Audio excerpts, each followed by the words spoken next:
সেনাবাহিনীর ভাই এবং বোনেরা, খুনি হাসিনা আপনাদেরকে মাঠে নামাইছে দেশে গণযুদ্ধরত কোমলমতি ছাত্রদের খুন করার জন্য।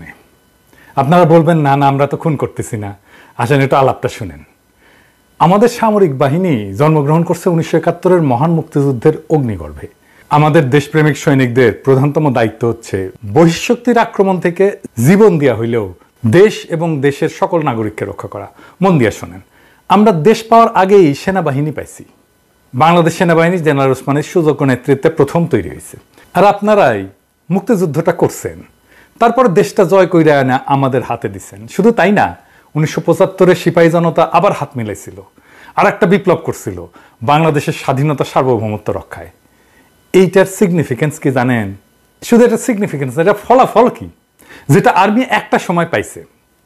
এর ফলে যে গড়ে ওঠার প্রক্রিয়ার কারণে এবং বাংলাদেশের ইতিহাস নির্মাণে অংশ নেওয়ার কারণে বাংলাদেশ আর্মিতে একটা ভেরি স্ট্রং ন্যাশনালিস্ট সেন্টিমেন্ট ছিল। ফলে সেনাবাহিনী একটা হাইলি রেসপেক্টেড ইনস্টিটিউট হয়ে উঠছিল। তাই আপনারা প্রত্যেক জেনারেশনের ব্রাইটেস্ট পোলাগুলারে অ্যাট্রাক্ট করতে পারছিলেন। শুধু ব্রাইটেস্ট না, সবচেয়ে হৃদয়বান ছেলেগুলা পাইছিলেন। এখন আমার বয়সী যারা, তারা মিলাই দেখেন আপনার ব্যাচের কোন ছেলেগুলো আর্মিতে গেছিল। আমার ব্যাচের পোলাগুলোরে দেখে আমি কইতে পারি, হ্যাঁ, এখন আমার ব্যাচের আর্মি যারা ছিল বা আছে, ওরা ফলা শুরু করবি আর কি। হ্যাঁ, বেশি পুলিশ না, ফাইটে যাবি। যাই হোক, এমন একটা ধারণা সমাজে তৈরি হয়েছিল যে আর্মিরা ভালো ম্যানেজমেন্ট পারে, তারা সৎ হয়, কর্মঠ হয়, আর্মির হাতে কোনো প্রতিষ্ঠান দিলে সেটা ভালো ফাংশন করবে। আপনি দেখেন যে সবগুলো হসপিটালে আর্মির পরিচালক বসানো হয়েছে একসময়। জিয়ার ইমেজ আপনাদের এই ভাবমূর্তি তৈরিতে সাহায্য করছে, এটা আপনারা মানেন বা না মানেন। আপনি দেখেন বাংলাদেশের মিলিটারি রুল আসছে, কিন্তু বাংলাদেশের মানুষ অ্যান্টি মিলিটারি হয় নাই। আপনি যদি এই ঐতিহ্যের কথা মনে রাখেন, তবে আপনাদের বন্দুক তাক করার কথা বিদেশি শত্রুদের দিকে। গভীর পরিতাপের বিষয়, অবৈধ মাফিয়া খুনি হাসিনা সরকার নির্দেশ দিছে আপনাদের বন্দুকের নিশানা হোক দেশের 18 কোটি মানুষ, যাদের রক্ষা করাই আপনাদের কাজ, হত্যা করা না। ওকা বলছে যে কারফিউ আপনারা নামতেছেন দেখা মাত্র গুলি করার জন্য। আপনারা কিন্তু গুলি ধরতেছেন না, কিন্তু ইন্টেলিজেন্স দিতেছেন পুলিশকে ড্রোন উড়াইয়া, যেন পুলিশ নিখুঁতভাবে মারতে পারে আমাদের বাচ্চাদের। তাই আজ শনিবারও মারা গেছে 40 জন। দেখেন ওয়াহিদুজ্জামান অ্যাপোলো, সে দেখাইছে আপনারা কোথায় থেকে ড্রোন উড়াইছেন, কেমনে কি কোথায় আনছেন এবং কি করতেছেন। 8 ঘন্টা ধরে উড়াইছেন ড্রোন। যেই জায়গাগুলোতে আমাদের ছেলে পেলে বাচ্চারা লড়াই সংগ্রাম করতেছে, মাঠে আছে, সেই জায়গাগুলোতে আপনারা ড্রোন উড়াইছেন, আর ওই রেকর্ড দিচ্ছেন পুলিশে। তারপর পুলিশ যে ধরে ধরে ধরে ধরে মারছে। এই হত্যার দায় তো আপনাদেরও। নিজের হাতে মারেন নাই, চালাকি কইরা, কিন্তু চাপা মাইট দিচ্ছেন, এটা আমরা জানি, আমরা রেকর্ড করছি। আপনাদের হাতে রক্তের দাগ লাগছে, আপনারা যতই অস্বীকার করেন। যাদের অর্থে আপনাদের বেতন জোটে, আজ সেই দেশবাসী আপনাদের টার্গেট। আপনারা ভেবে দেখছেন যে আপনারা কোথায় এনে দাঁড় করানো হয়েছে? একটা কথা কইয়া নেই, শুনেন, তাইলে বুঝতে পারবেন যে সোসাইটি এখন আপনাদের কিভাবে দেখে। যেদিন কারফিউ দেয়, অনেকে আমাকে বলছে প্রায় 20-25 জন, অনেক তো এই যে হোয়াটসঅ্যাপে আসে, মেসেঞ্জারে আসে, ইমেলে আসে, সিগন্যালে কল দেয়, সিগন্যালে মেসেজ পাঠায়, প্রায় 20-25 জন, যে দাদা আর্মির পোশাক পরা ইন্ডিয়ান আর্মি আইসা আমাদের মারবে, যেন বদনাম হয় আমাদের আর্মির। মানে বুঝছেন, সে বিশ্বাস করতে চায় আপনি তার দিকে গুলি ছুটতেছেন না, আপনি তার দিকে গুলি ছুটবেন না। আমাকে এই যে এই ছবি পাঠাইছে অনেকে, কইছে দেখেন হাতে কি শিকরা পরে, যে এটা কি কি দেখেন, এটা দেখে ইন্ডিয়ান মনে হয় না, ইন্ডিয়ান লাগে না চেহারা। এটা কিন্তু এখনকার ছবি না, এটা অনেক আগের, ওই মোদি আসছিল যে সময়, ওই সময়কার ওই সময়কার ছবি। আমার হাতে ইনফ্যাক্ট এই জিনিস ছিল এক সময়, এই দিল্লিতে গুরুদুয়ারাতে গেছিলাম, এটা কিনে পড়ছি, আর আমি তো হাতে এইসব পড়ি, আপনারা জানেন। কিন্তু কালেকটিভ সাইকি হইতেছে যে সে বিশ্বাস করতে চায় যে আমারে গুলি করতেছে সে বাংলাদেশের কেউ না, আমি তার সাথে কিছু শেয়ার করি না, he is not part of my society, সে আমার সমাজের কেউ না। যেই পুলিশ তারে মারতেছে, সেই বাহিনীকেও সে রক্ষা করতে চায়। যখন সে ইভেন পিটায় মারতেছে পুলিশকে, তখনও সে মনে করে যে বেটা নিশ্চয়ই ভিনদেশী, আমার দেশের না। এই কারণেই তারা বিশ্বাস করেনি পিলখানায় আমার দেশের নাগরিক সেনা অফিসারদের মারছে। সে মনে করে ইন্ডিয়া থেকে আইসে মারছে।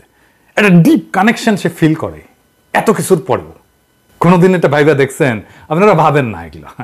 হ্যাঁ, এই ফাইনার সাইডগুলো এখন আপনাদের মধ্যে নাই তো, কারণ ওই হৃদয়বান পোলারা এখন আর আসে না। আমি জেনারেল সাহেবদের কথা বলবো না, খুনি হাসিনার কাছে আত্মসমর্পণ করে তারা প্রমোশন পাইছেন, জেনারেল হয়েছেন, এটা তো সবাই জানে। মোটা আজিজের মতো মোটা থেকে ফুলে ফেপে মোটা তর হয়েছেন, আরো মোটা হয়েছেন, দেশ রক্ষা করবেন কি? বিডিআর এর নিজেদের সহকর্মীদের গণহত্যার মুখে ফেলে মির্জাফরের মতো মাত্র 2 মাইল দূরে ক্যান্টনমেন্টে বসে বসে আঙুল চুষছিলেন। হাসিনা আপনাদের আসতে দেয়নি, কোনোদিন জিজ্ঞেস করেননি কেন আমাদের যাইতে দিলেন না? ওরা তো ডাকছিল আপনাদেরকে, তাই না? হাসিনা ডাকলে লাভ মেরে আসেন না বেসামরিক প্রশাসনকে সাহায্য করার জন্য? তো ওরা ডাকছিল না আপনাদেরকে? আপনার সহকর্মীরা, আপনার সহযোদ্ধারা, আপনার কোর্সমেটরা ডাকছিল না? জান নাই কেন? সীমান্তে ফেলানির লাশ ঝুলে পড়ে রইল কাঁটাতারের উপরে, আরো কয়েকশো দেশবাসীকে বিএসএফ এমনকি দেশের ভূখণ্ডের ভিতরে ঢুকা নিয়মিত নির্বিচারে হত্যা করলো। জেনারেল সাহেবদের কোনো স্যাদব্যাত নাই, কোন নড়চড়া করছেন? করেন নাই। মানে ঘৃণ্য জান্তা 10 লক্ষ রোহিঙ্গারে বাংলাদেশে ঢুকাই দিল গণহত্যার পরে, কিন্তু জেনারেল সাহেবরা ওই জান্তার সাথে ডিফেন্স কূটনীতি চালায় গেলেন।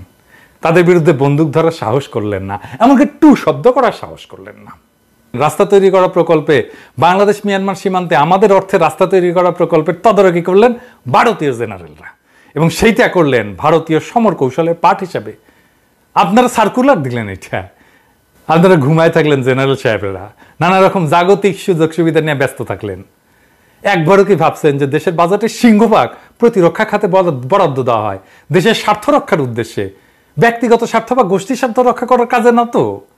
এটা মির্জাফর রেজিমের দাস হওয়ার জন্য তো না। বাংলাদেশের মানুষকে ডিফেন্স বাজেট দিতে চাইবে? আর চাইবে? আমি শিওরের পরের বছর থেকে আপনারা অব্যাহত সমালোচনার মধ্যে পড়বেন। হাসিনা যদি পড়ে সেটা অন্য বিষয়, কিন্তু হাসিনা যদি না পড়ে আপনাদের খবর আছে। আপনাদের বাজেট আপনারা জাস্টিফাই করতে পারবেন না। আপনারা তো যুদ্ধাস্ত্র সমরাস্ত্র কেনেন না, কিনতে দেওয়া হয় না। আপনাদের বাড়ি বানান সুরম্য বাড়ি, এমন সুরম্য বাড়ি যে চিফ অফ আর্মি স্টাফ তার বাড়ি এমন সুরম্য যে সৌদি বাদশারাও লজ্জা পাবে। এত আপনাদের আরাম আয়েশ লাগে, গতরে এত চর্বি। সুতরাং জাতির এই ঐতিহাসিক ক্রান্তি লগ্নে ওই জেনারেল, মোটা জেনারেলদের কাছ থেকে দেশপ্রেম এবং জনতার প্রতি দায়বদ্ধতা এবং সলিডারিটি প্রত্যাশা যদি না করি তাহলে কি ভুল হবে? কিন্তু তা সত্ত্বেও আমি আশা করব জেনারেল সাহেবরা আমাকে এইবার ভুল প্রমাণিত করুক। তবে আমি জেনারেলদের উদ্দেশ্যে বক্তব্য রাখতেছি না, আমি বক্তব্য রাখতেছি mid level officer, NCO, JCO থেকে শুরু করে সাধারণ সৈনিক ভাইদের উদ্দেশ্যে। আপনারা প্রতিরক্ষা বাহিনীতে কাজ করছেন দেশ রক্ষার মহান ব্রত নিয়ে। হালুয়া রুটির ভাগ আপনাদের জোটে না। জাতিসংঘের শান্তি রক্ষার কাজে আপনারা অনেকেই অংশ নেন, সেখানে কনফ্লিক্ট রিডেন সমাজগুলোকে সাহায্য করছেন স্বাভাবিক অবস্থা ফিরে আনতে। আপনাদের কাজ এতই ভালো হয়েছে আফ্রিকার কোনো কোনো দেশে বাংলা সরকারি ভাষা হিসেবে স্বীকৃতি পাইছে। আপনারা আমাদের এই প্রিয় মাতৃভূমিকে গর্বিত করছেন। এইবার আপনাদের পালা দেশকে, নিজের দেশকে এই একই সেবা দেওয়ার। স্বৈরাচারের গত 1.5 দশকের শাসনকালে বাংলাদেশের স্বাধীনতা, সার্বভৌমত্ব, আঞ্চলিক অখণ্ডতা আজ সম্পূর্ণভাবে বিপর্যস্ত। আমাদের এই গর্বিত সেনাবাহিনীকে পরিণত করা হয়েছে শাসক গোষ্ঠীর ক্রীড়নক হিসাবে। পরিস্থিতি এতটাই খারাপ যে সেনাবাহিনী থেকে জনগণের আস্থা অনেকটাই সরে গেছে। তারা আর আপনাদের উপরে ভরসা করতে পারতেছেন না। ক্ষোভে দুঃখে তারা সেনাবাহিনীকে সোনা বাহিনী বলে। জানেন এটা কি ট্রলার চাইতে কম অপমানজনক একটা শব্দ? কেউ কেউ বলে আপনারা 2টা জিনিস ছাড়া আর কিছু চিন্তা করেন না, প্যাট। এই প্যাট আর চিন্তা করতে গিয়ে আপনাদের জেনারেলরা সন্তুষ্ট চিত্তে হাসিনার দাসত্ব বরণ করছে। এটা আপনাদের জন্য কেবল হতাশার না, অপমানের। আজ সময় আসছে এই হতাশা দৃঢ় হাতে দূর করার এবং আপনাদের হৃত সম্মানের আসন ফিরে পাওয়ার। আজকের এই প্রকৃত মুক্তিযুদ্ধ আপনাদের জন্য নিয়ে আসছে এক অনন্য সুযোগ, এদেশের জনগণের ন্যায্য গণসংগ্রামের অংশীদার হইতে। সৈনিক হিসাবে আপনাদের প্রধান কর্তব্য আমাদের প্রিয় মাতৃভূমির স্বাধীনতা, সার্বভৌমত্ব, আঞ্চলিক অখণ্ডতা নিশ্চিত করা।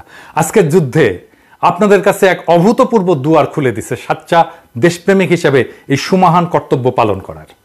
প্রথম মুক্তিযুদ্ধে অফিসার থেকে সৈনিক কেউ উপরের আদেশের জন্য অপেক্ষা করেন নাই যুদ্ধে অংশগ্রহণ করার জন্য। দেশের ডাকে যথেষ্ট ছিল, বিদ্রোহ করছিল এবং সেই জন্যেই দেশটাকে জয়ও করতে পারছিল। এবারেও তাই। আসেন দেশের প্রতি আপনার পবিত্র অঙ্গীকার জীবনপণ করে হইলেও পালন করেন।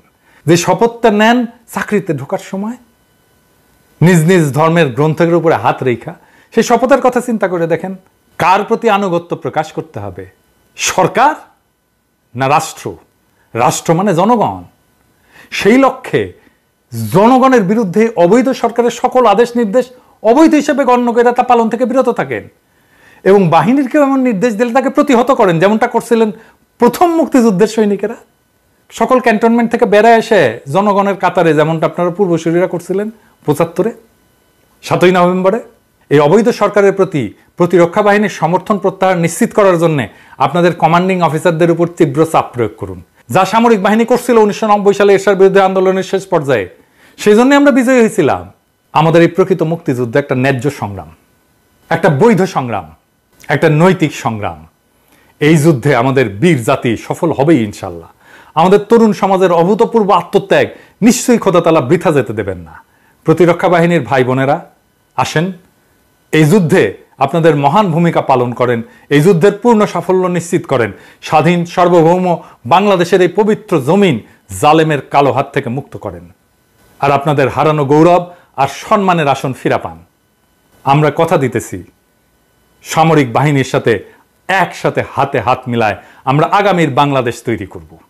সৃষ্টিকর্তা আপনাদের এই কর্তব্যে সামিল হওয়ার এবং কামিয়াব হওয়ার তৌফিক দান করুন। ইনকিলাব জিন্দাবাদ।